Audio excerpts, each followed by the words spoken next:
Hey Hey everyone, everyone. welcome back. Today's vlog is not about food. We would like to use this platform to convey some messages about this recent flash flood that just happened in a few areas of Malaysia.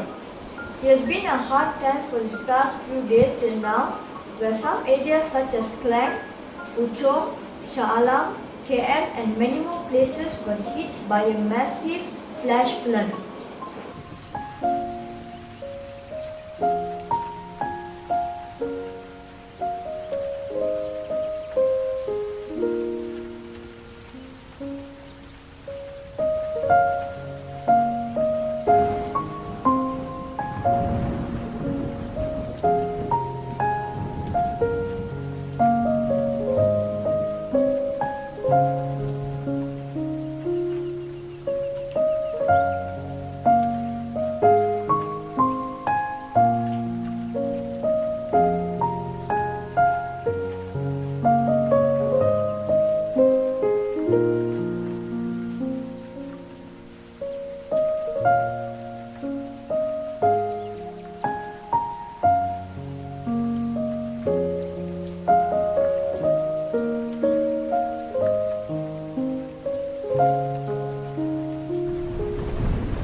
As we all know, everyone is still trying to overcome this COVID-19 pandemic.